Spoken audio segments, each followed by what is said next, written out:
Awesome! Yes, dudes and dudettes, Major League Butt Kicking is back in town! Oh, yeah!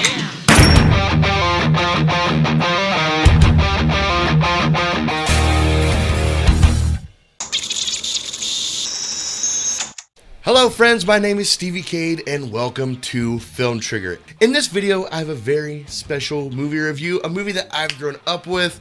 I had the pleasure of seeing this movie in theaters when I was like 7. It was awesome. And I will be doing a live watch party of this movie with Chris Durbin of Durbania this Saturday. I don't know what time yet. I'll put it in the description below when I find out. But before we dive into the review, if you could, hit that subscribe button and the little bell ding thing so you get notified every time I upload a new video.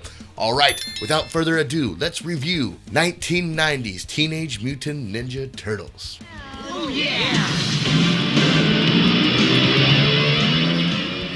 As I said, I absolutely love this movie. This movie and Batman, like the 1989 Batman, like that's like my biggest memories of movie going when I was a child. We've got a lot to talk about here, so let's not waste any more time and let's dive into what I like about this movie. This film does a great job setting up the who, what, when, where, and why, and how right from the beginning. April O'Neil's exposition of what exactly the Foot Clan is doing. We know exactly how the Foot Clan is plaguing the city. We don't quite know who's behind it, even though we all know it's Shredder, but like tentatively speaking, that hasn't been revealed yet, but we have all the information we need to know moving forward with this movie right from the get-go.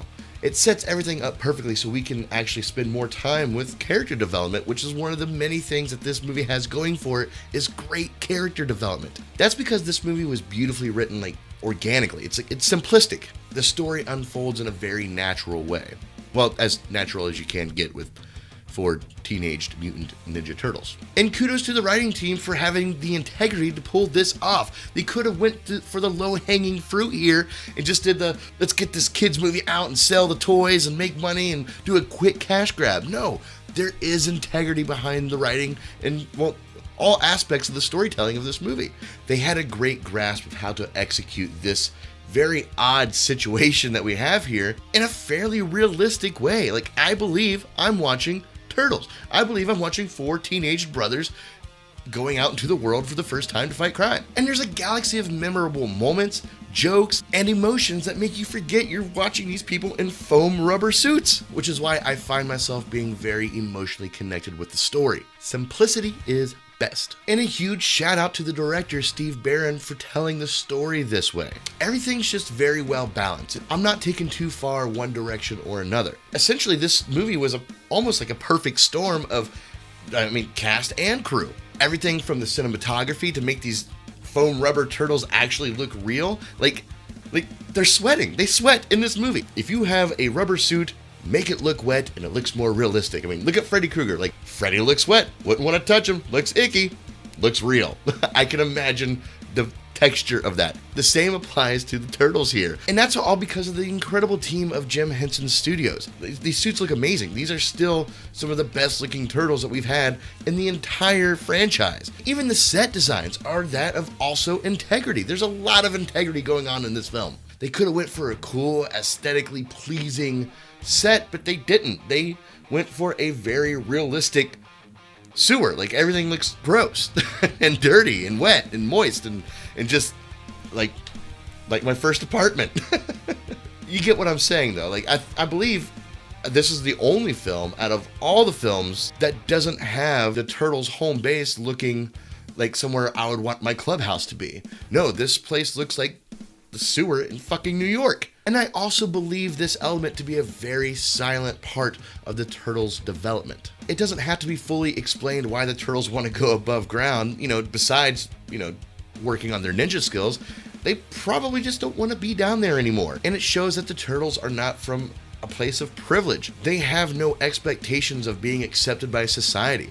They literally live in a dungeon underground, and they have absolutely no need to come above ground besides their own nobility. Like, they want to do right. They want to do right by Splinter and the ways that he taught them growing up. We have had our first battle, Master Splinter. They were many, but we kicked. We fought well. So yeah, I think the set design is a very pivotal part of this development. You can see where they come from all the way down in the sewer and where they end up by the end of the movie with the success on the rooftop. Now, moving to the cast and characters, which, I mean, everyone. They're all great. Like, everyone's great. And specifically, Donatello. Even more specifically, Corey Feldman as Donatello. Corey Feldman, you will always be the voice of Donatello to me. And if you do another movie, or if they make another Ninja Turtles movie, give Corey Feldman a decent cameo, please. But the entire vocal cast is stellar. Just their interaction with each other vocally. Like, I know these actors weren't on set doing the voices for these characters. They were in a studio somewhere else, and I'm not even quite sure if they were even in the same room when they recorded this, but they have just organic personality behind them. I believe that they're brothers. I believe that they grew up and trained together. I believe that they're really annoyed with each other multiple times throughout the film. All goes back to the vocal cast. They did a really stellar job of creating that camaraderie. But it even goes beyond the Turtles. Even the interactions with the human characters, like, it's on point. It's genuine and endearing. You have Elas Cotis playing Casey Jones and Judith Hoag as April O'Neil. Their interaction is, well, it's believable. Well, as I said, it's endearing and kind of toxic, to be honest with you. Like, I don't, like, as much as I believe that their relationship is hot and heavy in this movie, at least by the end of it, and I'm sure they had a great time, I don't see these two characters actually lasting very long. I mean, April O'Neil's a very independent, woman. She doesn't need any man in her life. The shoes on her feet, she bought them. Sort of, she's got that sort of mentality. And Casey Jones is okay, well, good for you. Now sit down and let me massage your shoulders.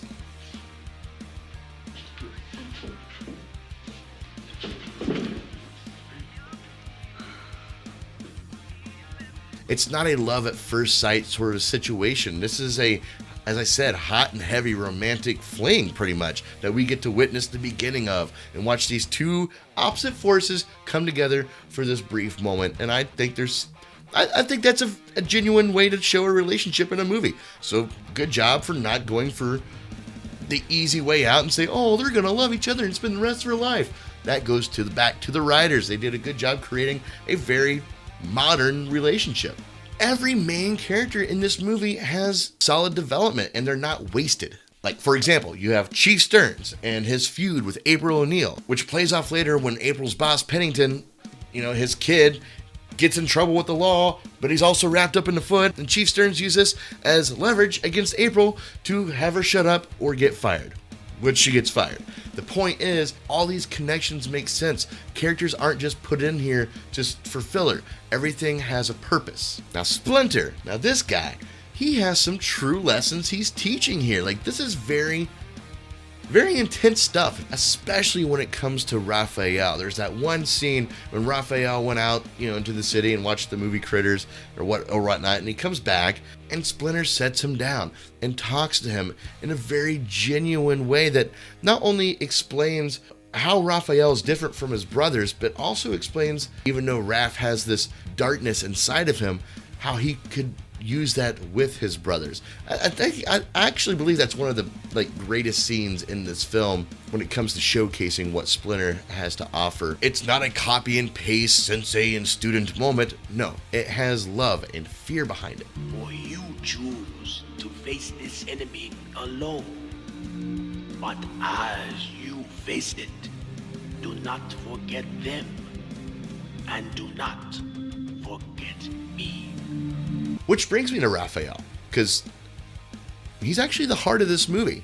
Yeah, he doesn't feel like he fits in with his brothers, and this disconnect that he has is what gets him in trouble, and he finds himself wandering alone, because Raphael seems to think he can take on the world by himself, and he finds out very, very quickly that he cannot. And not only that, in his absence, when he's knocked out and unconscious for days, his brothers also find out that they can't live without him. They all need each other. And we discover that through Raphael. He is the heart of this movie specifically, and I'm sure we could do 4 movies where each brother has their own moment of being the heart of the team. We just happen to catch Raphael's version of that story. To be honest with you, he's probably the most developed out of all the Turtles in this movie, and we will dive into the rest of the Turtles a little bit later in this review, but when it comes to what I like, Raphael is definitely on the top of this list as a character that was developed. We also have the Shredder. Dude, like, this is like the best bad guy intro ever. Like Darth Vader level intro badassness here. And I could be reading too much into it, and if so, well, that's my fucking job here on Film Trigger. But like, when he walks into that room, you get that long shadow, that long shadow casting across the floor. Just that music, that da-da-da, da-da-da. You know, when he stands there and looks menacing, and he looks from side to side, and you see his helmet gleam on each side. Number one, fucking amazing shot from the director right there. Beautiful. Way to really set up how intense Shredder is. But I also think there's some like underlining, like hidden message here about the presence that he gives. Is that shadow, that cast. That shadow is long and it's bigger than he really is. It was foreshadowing, for lack of a better term, that Shredder is not as big as he appears. He's not as menacing as he appears, even though he comes across that way, but it's all an illusion. And also, little side note, not really part of the review here, but when I was watching it with my friend, she was telling me that, you know, the Shredder really reminds me of Darth Vader. And I said, what? Because he has a deep voice and a mask? And I shit you not, as soon as I said that, Shredder goes, I am your father. Okay. All right. I can't argue. Okay. Sure. Darth Vader. Mask. Got it. Anyway, back to the review. But when it comes to character development, there is basic development when it comes to Shredder and the Foot. We're given just enough info. We don't need much more info on these characters, not in this story. Maybe in future stories, they can lean more towards telling us more about the Shredder, where he came from, why he's in New York, and all this stuff. We don't need that for this movie. This is a Turtles movie. The Shredder's structure and intentions are very clear. So as the movie continues, we have this very curious part of the film where they are taken out of the city. They go visit April O'Neil's parents' farmhouse or whatever, upstate New York somewhere. It seems to be an odd decision to go this route. Like, why take the Turtles out of the city, slow the pacing of the movie down quite a bit? Like, the movie just changes tone almost. The reason why I'm bringing this up is because, well, I really like it. I think it's a great part of the movie that really develops the characters even more. We get to slow down, break up the monotony of the film a little bit, while the story illustrates exactly what's going on in the Turtles' head. They have a moment of clarity to sit back and think and figure out what to do and how to do it. This moment gives us a little breather that ramps us up for the very intense fourth act. Yes, I said fourth act, because I feel that this movie has 4 acts in it. It seems pretty clear to me. You know, you have the first act just setting up the characters. The second act being when Splinter got kidnapped. You have the third act with them at the farmhouse. And the fourth act is when they come back to the city and begin to fight the Foot, leading up to the fight with Shredder. Which is a very powerful and emotional battle for the Turtles, because they're getting their ass kicked. They're giving it all they've got, and they're still losing because they're not in the right headspace. They're still worried about Splinter. They aren't confident in each other's abilities. They try to attack Shredder one-on-one to begin with, and then they get rid of their weapons. They're not prepared for this type of fight yet. And that's when Splinter comes back and saves today. And rightfully so, because the Turtles still need him. They knew it. The audience didn't quite know it yet. And I think this movie did a good job of telling the audience, yeah, these guys, they're not seasoned yet. So as I've said before, I love this movie and I will watch it over and over and over again. And again, live watch party this Saturday on my channel. But I'm not going to spend all day telling you every minor detail that I love. Just know that I love almost everything about this movie. But I do have some things I'm on the fence about when it comes to this film. And they're not great. Like, it's I didn't look at it with a magnifying glass and really break down the integrity of the movie. No, things like Splinter looks like he's about to die through this entire fucking movie. And even worse, when he gets captured, like, okay, he is really about to die now. But like, I'm just on the fence about presenting Splinter this way. Like, I just wish I could have seen a more, spry Splinter, someone to be a little bit more action worthy. I mean, they did a great job with the turtle suits. Maybe the Jim Henson design team was, maybe their hands were tied when it came to what they could possibly do with this character, so they just made him old, decrepit, and seemingly useless. I'm a big fan of having my Splinter being the ninja master that he is and showcasing that. Then we don't really get that in this movie or any of the other ones except until the reboots. Donatello and Leonardo both seem to be kind of benched in this movie when it comes to like their development, or not really their development, like what they bring to the table on this team. I'm not exactly sure. Now, they do hint at Leonardo trying to be a leader. Oh, great leader, just sit here on our butts. But he kind of comes across more as a worried mom. He really does. You hear anything yet? Not yet. Thanks, April. We really appreciate, everything. But more specifically, Donatello. We all know Donatello to be the brains of the operation. He's the scientist. He's the tech guy. He is none of those things in this movie. He's really not. Like, when it comes to what we know of Donatello, he doesn't showcase any of those aspects in this film. But then again, Corey Feldman playing him, and he's fun to listen to, and he's still cool, and I don't know. I still like him no matter what in this movie, but they don't showcase him for what we know the Turtles to be in regards to, like me, grew up watching the cartoon. Another thing I want to fence about when it comes to this movie is the cartoon logo at the beginning. This movie doesn't need to be tied to the cartoon, and besides that logo, it's not. Like, there's no real ties. When I watch this movie, I don't think of the cartoon. And that's a good thing. It was actually a breath of fresh air when 7-year-old me went expecting like a cartoon version on screen, but I didn't get that. I got a much bigger and deeper story than what a cartoon style movie would have presented to me. But my point is, they tried to relate it to the cartoon. They did it for toys and stuff like that. And that's just kind of obvious. So, yeah, whatever. It's there. It doesn't really change the movie for me. But every time I see it, I'm just like, that logo doesn't belong here. I feel like they could have used like the comic book style logo. That would have fit this movie a little bit better. But whatever. I'm just kind of being picky about that one. Again, doesn't bring me out of the film at all. But there it is. Moving right along with what I don't like about this movie. Yeah, there's some things I don't like. The seemingly pointless display of rebellious behavior that these kids have in this Foot Clan clubhouse thing. It's kids just doing bad things because this is what kids doing bad things do. Like them, spraying graffiti on the wall that nobody but themselves will see. Like, okay, way to stick it to the man. Like, sure. Oh boy, look at those guys playing poker and drinking soda. Got any cigarettes?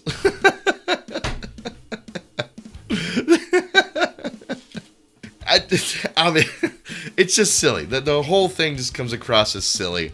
That's kind of the point, I think. Especially, it might just be even outdated a little bit. It's definitely very 80s style rebellion. But even growing up watching this movie, I always thought, okay, this is a little too on the nose of being rebellious. The lack of weapon use. God damn, can we get a fucking turtle movie where they can use their fucking weapons? It's a curse that plagues the Teenage Mutant Ninja Turtles because of the cartoon. Comic book, violent. Cartoon, not violent at all. Live action movie, Actually, I do think Leonardo did cut Shredder with his sword on the arm, which I believe is the only time we've ever actually seen Leonardo use his sword in all the cartoons, in all the movie, on another human living, or another human being or living creature. It sucks. Let the Turtles use their weapon. Their main bad guy is the Shredder, and I haven't seen him shred anything, ever, in any of the movies. But, like, even this one, like, the darkest of the live-action movies, the closest we get is a little, he kind of, like, pokes Splinter with it a little bit in the chin. That does look like it stings a little bit. But, it's not shredding. He didn't shred his chin. He just poked it. He's not the poker. And speaking of Shredder and Splinter, how about their origin story? What is wrong with the cartoon version of the origin story? The cartoon version of the origin story is simple. Splinter was a human, and he turned into a rat. He mutated into a rat. Yeah, that makes a lot more sense than a rat mimicking movements from his cage. That's so fucking ridiculous. Rats don't do that. Suspension of disbelief. But imagine how much more effective it would have been if they just would have went that route. They just would have went for it and had Splinter start off as the human. But him and Shredder actually had that interaction together. That was their story. That would have been so much more impactful than what we got. I mean, is the guy really vengeful against the rat whose ear he cut? Does he spend his whole life, like rubbing his face going, one day I'm going to get that rat? No, he didn't. He was happy because he fucking killed the guy. That's what he wanted. He killed the guy and he killed the girl. Didn't give a shit about the rat. But if the guy would have lived, and that would have been Splinter, that would have changed the entire tone of their relationship in this film. And even moving forward into the rebooted franchise, they still didn't do that. They still gave this ridiculous notion of Splinter learning martial arts through magazines flushed down the sewer. But we're not reviewing that movie. We're reviewing this one. But either way, live action Teenage Mutant Ninja Turtle origin story for Splinter It just sucks. April's boss, Pennington. This is a real missed opportunity for some good character development with him. When his son goes missing, he says, I've had the whole city looking for you. Okay, well, why didn't you just start with the stories of what April O'Neil was telling about teenage boys being misled by this Foot Clan and turning into a life of crime? Her entire storyline with him and Chief Stearns is that she's trying to expose what the Foot Clan is doing to the youth of the city. It would only make sense that Pennington would actually start to believe her, or at least acknowledge that April might not be so crazy. He never really gives her that acknowledgement until the Foot Clan's arrested. I really think that was a missed opportunity with that character specifically. And as I normally do when I talk about what I don't like about movies, I have petty points. Knives don't stick in the TVs like wood. Didn't notice the foot exists. Not denying anything. I don't even know why they thought that would work. It doesn't work. Looks dumb. 30 ninjas in training should have recognized that Casey Jones was grabbing the golf club. That somebody should have seen that. Ninjas in training. Master Ninja. Nobody sees Casey Jones going for the golf club. The pizza being dropped into the sewer. There's a whole galaxy of problems with this moment. Number one, pizza doesn't get mushed. Number two, they had to cut the pizza. What pizza place doesn't cut the pizza? Number three, who the fuck orders Domino's in New York City? Domino's? New York City? Known for your pizza? You're gonna order fucking Domino's? Are you serious? But a little side note there, the person who's handing the pizza in the sewer, the Domino's pizza delivery guy, that's McKeelan Sisti. He's actually the one that plays Michelangelo in The Suit. Little fun fact, thought you'd like to know. Casey Jones deliberately murders Shredder, at least as far as he's concerned. He murders him on purpose. When the Foot Clan approaches April in the subway. We've been waiting for you, Miss O'Neill. What? Am I behind on my Sony payments again? That's racist. And lastly, one of my biggest petty points, and I should have just put this on what I don't like, but it's actually not really part of the movie. The ending song, when they call Raphael the leader. The fuck is that about? Like, he's not the leader. We all know he's not the leader. And it sucks because it's such a cool line in the song. And Raphael, he's a leader of the group transformed from the norm by the nuclear goop. Like, it's just fun to say, but it has the wrong fucking name at the top of it. Like, that's Leonardo. Leonardo is the leader. We all know this, except for that one guy who they hired to do this song. Overall, as I told you before, this movie is a very pivotal part of my childhood. I'm never going to not like this movie. I've forced my son to watch it many times, and I think he's finally coming to grips that it's actually a good movie. But this movie not only holds up for nostalgic reasons, this movie holds up because everybody involved, all the writers, the director, the actors, all the cast and crew really put their hearts into this low budget project. And that's what shines through this movie the most, is the heart. It's prevalent in all aspects of this film. And for all these reasons, I'm giving this movie an A+. That was wonderful. Bravo! I loved that. Oh, it was great! There you have it, guys. My review for the 1990 Teenage Mutant Ninja Turtles movie. Let me know what your thoughts are in the comments below. Do you like it? Do you love it? Do you hate it? You don't hate it. Nobody hates this movie, right? And if you do, well, let me know in the comments, because I want to know how wrong you are. But seriously, no, if you have an opposing view about this movie, I want to hear why. Also, don't forget, this Saturday, April 24th, I will be doing a live watch party of this movie on this channel with Chris Durbin from Debrania. And again, I don't have the time on that quite yet, but I will put that in the description below. Be sure to check out some more of my reviews and watch parties. And as always, stay trigger happy, my friends. Peace. Check it out, man. Anything you guys want, we got. Anything you want to do it. You know what I'm saying? Anything. You got any cigarettes? Regular or menthol?